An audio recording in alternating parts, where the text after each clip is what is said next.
Nous testons aujourd'hui les friandises de vacances les plus tendances, de la plus simple à la plus complexe. Nous débuterons vite avec cette gourmandise et passerons à la décoration finale, si j'arrive à y parvenir. Mais commençons par la nourriture des reines du Père Noël. D'accord, il y a tellement de noms pour cette friandise. Certains l'appellent nourriture de reine, d'autres puppy chow ou muddy buddies. Une personne a même dit « ma mère en fait et elle appelle ça white trash ». Quoi qu'il en soit, c'est délicieux. On commence par mettre des pépites de chocolat dans un bol. Il n'y a pas de mesure précise. Quelqu'un a demandé « quelle quantité ?» Une autre personne a répondu « mesure avec ton cœur ». Pour moi, c'est une tasse. Maintenant, elle ajoute un peu de beurre de cacahuète. J'utilise la version naturelle, donc c'est un peu huileux, et ensuite un peu de beurre. Pour faire simple, je vais tout mettre au micro-ondes pour faire fondre. C'est du chocolat au beurre de cacahuète onctueux et lisse, mon préféré. Bon, mais maintenant il est temps de s'occuper du snack et je viens de réaliser quelque chose. La recette est juste au dos de la boîte et ils appellent ça des Muddy Buddies. D'accord, maintenant on va ajouter nos Rice Chex, sauf qu'elle ajoute aussi des Cheerios, donc on va faire moitié-moitié de chaque. Maintenant, versons notre sauce au chocolat. C'est tellement satisfaisant, ce filet de chocolat. J'ai juste envie d'en prendre un peu, mais on n'a pas encore fini. Je dois tout mélanger. J'ai l'impression que le ratio entre les céréales et le chocolat n'est pas tout à fait bon. Parce que maintenant, on verse tout dans ce sac rempli de sucre glace. Que la neige tombe, que la neige tombe, que la neige tombe, ça devrait suffire. Le mélange du renne, c'est salissant. Je ne remplis pas trop pour garder de la place. Normalement, ce qu'on est censé obtenir, c'est une nourriture pour reine complètement recouverte de neige, sauf que chez moi, ça n'enrobe pas vraiment très bien. Il faut vraiment bien incorporer le sucre glace là-dedans. D'accord, voyons ce que nous avons là. Oui, très bien. Je pense que c'est ce qu'ils appellent des Muddy Buddies, sauf que pour en faire du reindeer chow, on va le rendre festif avec ses M&M's de Noël, des guimauves et des pépites de chocolat, un dernier mélange. Et Buddy, l'elfe, serait tellement fier. Essayons ça. Le croquant des céréales et le chocolat au beurre de cacahuète ressortent bien. Les guimauves de lait sont moelleuses et agréables, elles ne me dérangent pas. Ici, ça ouvre vraiment la saison des fêtes chaque année, 8 sur 10. Continuez à regarder, car la suite sera plus compliquée malgré la simplicité de cette préparation. Ce prochain dessert porte un nom très intéressant, il s'appelle le Christmas Crack. Et c'est peut-être parce que quelqu'un a dit « je peux manger tout le plat toute seule ». Prononce-le pas ça. Je me rends malade avec ces friandises parce qu'elles sont tellement addictives, mais on commence par disposer des crackers salés. Ça me rappelle mon enfance, car j'en mangeais seulement quand j'étais malade avec une soupe au poulet et nouilles. Ce n'est pas l'un de mes plats préférés. Je suis donc curieuse de savoir pourquoi c'est si addictif car ça n'a presque pas de goût. Mais des gens dans les commentaires suggéraient aussi d'utiliser des crackers Ritz, des bretzels. Quelqu'un a même dit qu'il utilisait du sablé et qu'on pourrait le remercier plus tard. Mais si c'est aussi addictif que les gens le disent, je vais peut-être devoir essayer avec les bretzels. Ça rentre parfaitement. Maintenant, il faut qu'on s'occupe de la couche de caramel. D'accord, maintenant on doit faire fondre un peu de beurre et ensuite je vais ajouter du sucre brun et le laisser caraméliser et bouillonner. Je ne sais pas si c'est comme ça que ça doit être, mais il y a une couche de beurre au-dessus du sucre et ça ne se mélange vraiment pas. Je vais le laisser bouillir et caraméliser davantage. Ça a meilleure allure maintenant. On a du toffee ou du caramel, je ne suis pas sûre. Mais tant que c'est encore bouillant, je dois le verser directement sur ces biscuits. Oh, dans sa vidéo, on dirait que le caramel s'infiltre par le dessus et le dessous. Donc je vais l'étaler uniformément pour que ça atteigne le fond. Espérons que les petits trous dans le cracker permettent au caramel de s'infiltrer. Mais maintenant, il faut saupoudrer des pépites de chocolat par-dessus. Moi, je les préfère noires. Encore une fois, pas de mesure précise. Donc, je vais juste devoir m'assurer qu'on en a assez pour couvrir tout le plateau une fois que ça sortira. Oh non, c'est tout ce qu'il me reste. Ça va comme ça, et maintenant, pour faire fondre le chocolat, je dois le mettre au four quelques minutes. Notre chocolat est bien fondu, mais d'une certaine façon, je trouve qu'il n'a pas l'air comme il devrait. Quoi qu'il en soit, je vais l'étaler, et j'espère qu'il prendra comme il faut. Pendant que c'est chaud, elle ajoute ses vermicelles. J'ai aussi des flocons de neige mignons à mettre sur le mien. Quelqu'un a proposé d'ajouter des morceaux de canne à sucre. Maintenant, on attend que ça refroidisse et durcisse comme du caramel. C'est bien ferme, ça a craqué. Je pense que la meilleure façon de faire ça, c'est de le sortir du moule et de le taper sur le comptoir. D'accord, je ne vois rien, je vais commencer à le casser. Pour elle, ça fait des morceaux irréguliers. Pour moi, juste des petits carrés. Voici les couches. Il y a le caramel au fond, c'est ce que j'ai eu. Je n'ai rien au centre car, comme dit, ça a fondu dans le chocolat, il en reste un peu sur le bord et je pense que c'est assez. Est-ce que c'est aussi addictif qu'on le dit ? Je viens d'essayer un morceau avec un sucre d'orge dedans et je dois dire que ça tient ses promesses. Parce que, pour une fois, les crackers salés ont vraiment apporté le côté salé et je peux sentir le caramel toffee avec le chocolat par-dessus.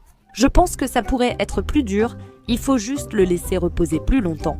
Mais oui, je me vois bien manger tout ce plat aussi, donc je vais donner à ce Christmas Crack une note de 9 sur 10. Cette tour de sapin de Noël en madeleine semble difficile, mais les madeleines sont en réalité faciles à faire. Préparons-les d'abord. D'accord, je vais d'abord battre les œufs et le beurre, et je dois vraiment mélanger pendant 3 bonnes minutes jusqu'à ce que ce soit bien volumineux et mousseux. Très bien. Nous avons battu œufs et sucre jusqu'à obtenir une meringue légère. Maintenant, je vais ajouter un peu d'extrait de vanille, puis nous incorporerons notre farine, le bicarbonate de soude et le sel. Bien sûr, en tant que biscuit français, il faut ajouter notre beurre. Je sais que ça semble contraire à ce qu'on attend d'un biscuit, mais faites confiance au processus. Je vais tout mélanger maintenant. Ça doit être meilleur que notre Christmas Crack. On doit laisser reposer au réfrigérateur 30 minutes pour que ça prenne. Notre pâte a refroidi et a pris.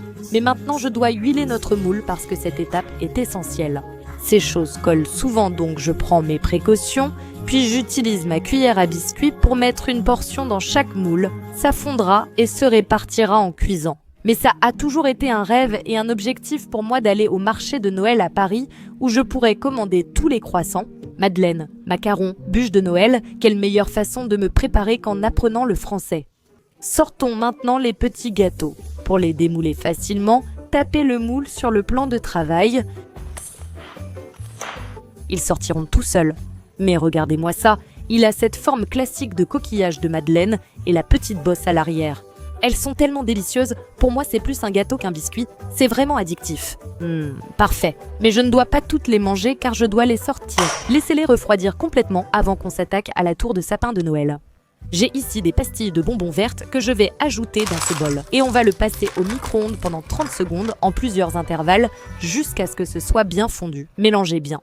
Ça fond, mais je trouve que ça pourrait être un peu plus onctueux, donc je vais ajouter un peu d'huile. Parfait. Je prends notre plateau. Je l'huile à nouveau, puis j'ajoute une cuillerée de candy melt de verre dans chaque moule et j'appuie le biscuit pour qu'il déborde et crée un motif de coquillage.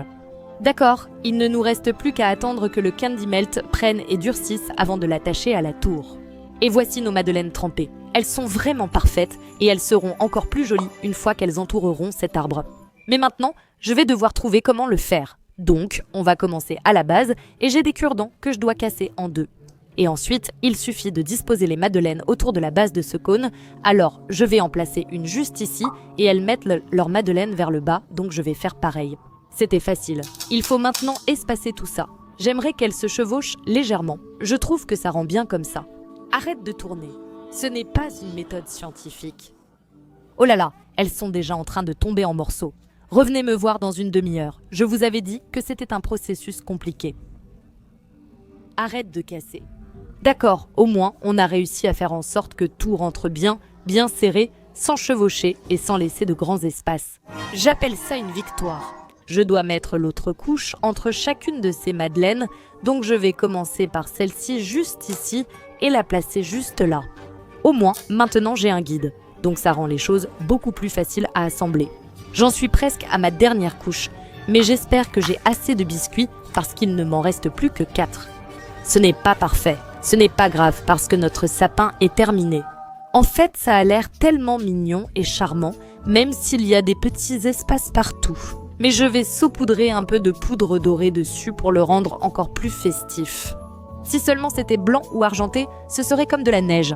La touche finale que nous allons ajouter à cet arbre, c'est un joli nœud rouge.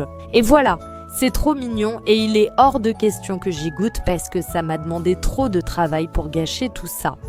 8 sur 10. Le prochain déborde totalement de l'esprit de Noël parce qu'il s'appelle le Kitchen Sink Cookie. Et pour moi, on dirait un cookie aux pépites de chocolat, mais en version encore plus chargée. Alors allons-y, on commence par préparer ma base de cookies aux pépites de chocolat mondialement célèbre. On doit toujours commencer avec un peu de beurre noisette. D'accord, maintenant je vais ajouter un peu de sucre blanc et un peu de sucre brun. Mélangez le tout, puis on va ajouter un œuf. Mélangez encore jusqu'à ce que ça ressemble à de la lave. J'ajoute ensuite sel, vanille et bicarbonate de soude, puis je remue avant d'incorporer la farine. D'accord, maintenant on dirait qu'elle mélange juste la farine en premier. Bon, mais maintenant vient la partie amusante, parce qu'elle commence à ajouter plein de vermicelles colorées, des pépites de chocolat et ses Oreos festifs cassés. Ils sont rouges et verts, je n'en avais jamais vu avant. Ils sont tellement festifs et amusants. Oh là là, ça ressemble exactement à la pâte qu'ils ont. Le glaçage Oreo coule un peu et se mélange donc avec les biscuits, ce qui donne de magnifiques couleurs rouges et vertes. Je me demande si ça va bien cuire. Ça a l'air super, mais j'ai vu dans les commentaires que les cookies Kitchen Sink contiennent souvent des bretzels et des chips. Tu sais ce que ça veut dire? Je dois absolument essayer. Honnêtement, j'adore le sucré salé, donc je pense que ce serait encore meilleur. Suis-je folle de faire ça? Je ne sais pas, mais on va le découvrir. Ça a rendu la pâte un peu friable, mais maintenant, ça ressemble vraiment à un évier de cuisine pour moi. J'espère ne pas avoir tout gâché, mais nous sommes prêtes à les enfourner. Nos cookies ont refroidi et semblent délicieux. En fait, je trouve que ceux avec les bretzels et chips ont meilleure allure et portent bien leur nom. Je vais d'abord goûter l'original pour voir si c'est bon. Il semble que le glaçage des Oreos soit resté intact. Et maintenant, faisons cette cassure satisfaisante. Ça a le goût de cookies and cream, aucun problème. Avec ce biscuit, je sens plus le goût des Oreos que celui des pépites de chocolat. Donc j'ai l'impression qu'il manque quelque chose, mais je lui donne 7 sur 10. Essayons nos biscuits sucrés-salés. Un peu de tout. Avec celui-ci, comme il est un peu salé, il y a plus d'équilibre dans les biscuits, donc on sent bien les Oreos et les pépites de chocolat, et on a le croquant des bretzels. Ce biscuit est meilleur, je lui donne 8 sur 10. Je ne peux pas imaginer une boisson plus réconfortante que le chocolat chaud pendant les fêtes. Mais celui-ci, c'est un nuage de chocolat chaud où ils font flamber de la guimauve en forme de nuage et ils ajoutent de la crème fouettée ou du Cool Whip par-dessus. Je ne sais pas. Comme c'est uniquement à New York et que je veux vraiment goûter, on va faire notre propre version. D'accord, je vais chauffer un peu de lait dans une casserole et dans un bol ajouter sucre, cacao en poudre et juste un peu de lait. Et ensuite, on va former une pâte, comme ça, il n'y aura pas de grumeaux. Maintenant, je vais juste verser la pâte dans le lait chaud. Ensuite, on va ajouter un peu d'extrait de vanille et je vais même ajouter quelques morceaux de chocolat noir haché pour que ce soit encore plus chocolaté. D'accord, laissez une minute au chocolat pour absorber la chaleur avant de mélanger. Et dites-moi, ce n'est pas le chocolat chaud le plus chocolaté que vous ayez jamais vu? Ça a l'air tellement bon et crémeux, j'ai trop hâte de le verser dans ma tasse. Alors, pour leur guimauve flambée, je ne sais pas exactement ce qu'ils ont utilisé, mais je suppose que c'est de la pâte de guimauve. Je vais donc en mettre dans ma poche à douille et ensuite on va essayer de faire cette fleur nuage autour de la tasse. La pâte de guimauve est assez ferme. J'espère que ça pourra se pocher. Je vais couper le bout et, avec un peu de chance, le réchauffer avec mes mains pour qu'on le poche. Mais ça descend plutôt facilement. Vous pensez qu'on devrait en mettre plus épais? Oui, d'accord, c'est parti. Fais quelques zigzags. Oh là là. Je dois vraiment bouger la tasse, mais je n'arrive pas à obtenir les beaux nuages comme eux. Vous savez quoi? On va faire 2 tours, parce que personne ne se plaint jamais d'avoir trop de guimauve. C'est ça qui est un peu mou. Oh, le soleil est en train de tomber. Je veux savoir quelles guimauves ils utilisent car elles sont parfaites. D'accord, mais allons-y et brûlons-le rapidement pour que ça se stabilise. Cette partie est très satisfaisante, même si elle diffère de ce qu'ils ont fait. Fais-le glisser, fais-le glisser, fais-le glisser. Vous savez, l'autre souci, c'est que j'avais si peur de me brûler les doigts et parfois c'est devenu très chaud. Allons-y et versons notre chocolat chaud. Et maintenant, on dirait qu'ils l'ont garni de glace, sauf que j'ai regardé dans la description et il est écrit crème fouettée. Donc je ne peux penser qu'à une chose, génial, on obtient cette belle texture crémeuse. C'est vraiment la galère pour celui-ci. Et enfin, on termine avec un filet de chocolat, un nuage de chocolat chaud ou un vrai désordre. Celui-ci était tellement difficile à faire et je paierais volontiers 20 $ à New York pour en avoir un. Mettez-y une paille comme eux. Maintenant, essayons ça. J'ai juste envie de plonger directement et de croquer dans les guimauves. C'est un bon chocolat chaud. Et même si mon nuage de chocolat chaud ne ressemble en rien au leur, je vais quand même donner 8 sur 10 pour le goût. L'esthétique, 0 sur 10 pour moi. Et maintenant, le moment est venu. Tout ce que j'ai réalisé dans cette vidéo, du plus facile au plus difficile, m'a mené jusqu'à cet instant. Pour le gâteau le plus difficile que j'ai jamais tenté de faire et que je tenterai jamais. Il s'agit d'un gâteau boule à neige où la boule sera entièrement faite de sucre. Le processus est fou, mais décorons la base, je sais que je peux le faire. J'ai préparé un gâteau au chocolat plutôt semblable au sien avec un peu de glaçage au chocolat à étaler autour. étalez-le en une belle couche uniforme sur le dessus. Je ne vais même pas m'embêter à faire une couche de miettes parce qu'on va de toute façon lui donner de la texture. J'ai besoin de plus de glaçage. Comme ça ressemble à une bûche, je vais utiliser une fourchette pour faire des entailles. Jusqu'ici, tout va bien. Je fais des lignes ondulées pour éviter que ça ressemble à une bûche droite. Waouh, c'est tellement apaisant. Ça me rappelle ces gadgets zen avec un râteau dans le sable. Je suis contente parce que je vais bientôt être vraiment stressée en faisant ce globe en sucre. Maintenant, on va étaler une couche de glaçage blanc sur le chocolat pour créer une petite bordure de neige. Il commence par poser quelques bûches et en gros, j'ai juste pris ma madeleine, je l'ai découpée et je l'ai glacée. Et on va faire un empilement un peu comme le sien. Ensuite, on a quelques canneberges qui vont faire office de petites houes. Même si la boule à neige ne marche pas, j'en serai assez fière. Pour le sapin de Noël, j'utiliserai un cure-dent, puis on pochera autour. J'espère avoir la bonne douille. La partie la plus difficile, c'est d'essayer de faire en sorte que les feuilles soient de plus en plus petites. Laissez-moi combler les espaces pour que ça ressemble à un arbre bien rempli. Bien sûr, chaque sapin de Noël doit avoir une étoile au sommet, alors ajoutons une étoile. Ça a vraiment l'air bien, mais maintenant, il est temps de s'attaquer à ce globe en sucre. Bon, première chose à faire, on doit préparer nos sucres. Donc, dans une casserole, je vais ajouter du sucre, de l'eau et du sirop de maïs, puis laisser bouillir jusqu'à 300 degrés. Je vais remuer une fois, puis laisser tranquille parce que je ne veux pas que le sucre cristallise. Notre sucre est beaucoup plus jaune que ce que je voudrais. Et quelqu'un dans les commentaires m'a déjà dit que pour combattre la couleur jaune, je dois ajouter une pointe de violet pour le rendre blanc. Espérons que je ne colore pas tout en violet, car je me connais, ça va finir violet. Je ne sais pas si ça suffira à changer quelque chose, mais je vais m'arrêter là. On est à 10. En fait, ça semble assez ambré. Mais de toute façon, je dois maintenant le laisser refroidir à 250 degrés avant de le verser sur ce ballon. Je n'en ai que 2, donc j'ai 2 essais pour le faire. Si ça éclate et que ça ne marche pas, eh bien ce sera le gâteau avec lequel on va devoir se contenter. Mais je dois gonfler ce ballon à environ 15 cm, assez grand pour recouvrir ce gâteau. Encore un peu, ça a l'air à peu près bon. Laissez-moi l'attacher. Comme je suis assez intelligente pour savoir que ce ballon qui touche du sucre chaud va probablement exploser. Dans les commentaires, on a demandé pourquoi le ballon n'éclate pas avec la chaleur. Et le créateur a répondu, il faut amener le sucre à la bonne température quand on le manipule. Et quelqu'un d'autre a demandé, eh bien, alors à quelle température cela doit-il être? Il dit 150 degrés Celsius, puis refroidir à 120 degrés Celsius, soit environ 250 degrés Fahrenheit. D'accord, il est à 10.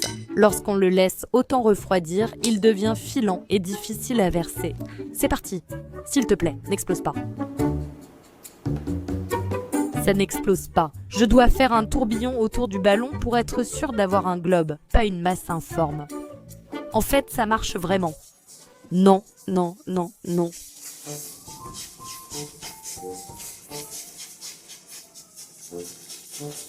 Qu'est-ce qui s'est passé ?